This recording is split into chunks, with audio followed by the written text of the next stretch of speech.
నమస్తే and welcome to hit TV. Janasena అధినేత పవన్ కళ్యాణ్ కి కాపు సంఘం నాయకుడు ముద్రగడ పద్మనాభం లేఖ రాశారు. టీడీపీ జనసేన ఉమ్మడి అభ్యర్థుల జాబితా తర్వాత నెలకొన్న పరిణామాలపై ఈ లేఖలో ఆయన స్పందించారు.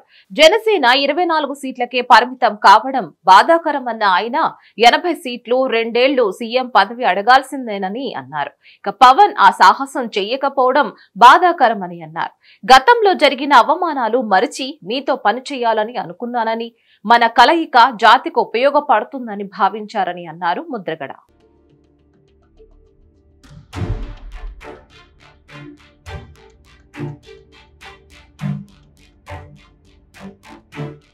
ప్రజలు పవన్ కళ్యాణ్ ని ఉన్నత స్థానంలో చూడాలని అనుకుంటున్నారని అన్నారు. జనసేన పోటీ చేసి 24 స్థానాల కోసం తన అవసరం రాకూడదని ఆ దేవుణ్ణి కోరుకుంటున్నాను అని అన్నారు.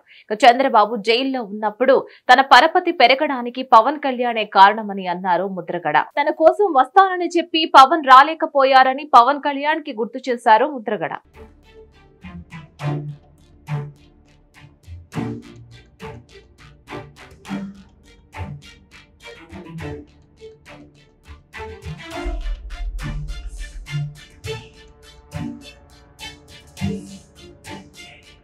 పవన్ కళ్యాణ్ రావడం తన చేతుల్లో ఉండదని, ఎన్నో పర్మిషన్లు తీసుకోవాలని అన్నారు.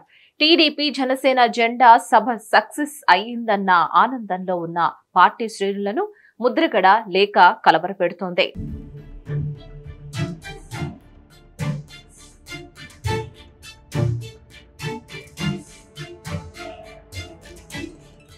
జనసేన 24 సీట్లకే ఎందుకు పరిమితం కావాల్సి వచ్చిందో ఇప్పటికీ పలుమార్లు వివరణ ఇచ్చిన పవన్ ముద్రగడ లేఖకు ఎలా స్పందిస్తారు, అసలు స్పందిస్తారా లేదా అన్నది వేచి చూడాలి.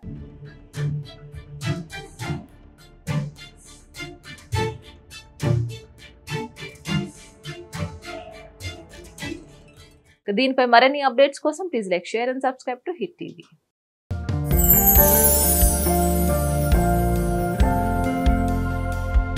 లవ్ ఈ అందమైన 4 అక్షరాల బారిన పడని మనిషి ఉండరు, మనసు ఉండదు. ఈ లవ్ కొంతమంది జీవితానికి సరిపడా మధురమైన అనుభూతులను అందిస్తే,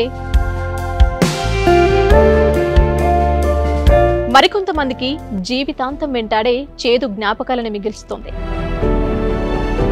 లైలా మజ్ను, పార్వతీ దేవదాస్ ఈ 2 కథల్లో మజ్ను లైలా ప్రేమ కోసం ఎంత పరితపించాడో విన్నాం. దేవదాస్ పార్వతి ప్రేమ కోసం ఎంత పిచ్చోడయ్యాడో చూసాం. కానీ లైలా మజ్ను ప్రేమ కోసం ఎంత ఆరాటపడిందో మనం ఆలోచించలేదు. దేవదాసు దూరమయ్యాక పార్వతి పరిస్థితి ఏంటో మనం అర్థం చేసుకోలేదు. ప్రేమ నుండి పెళ్లి వరకు వెళ్ళలేకపోయినా ఎంతో మంది అమ్మాయిల బ్రేకప్ స్టోరీస్తో మీ లవ్ టుడే.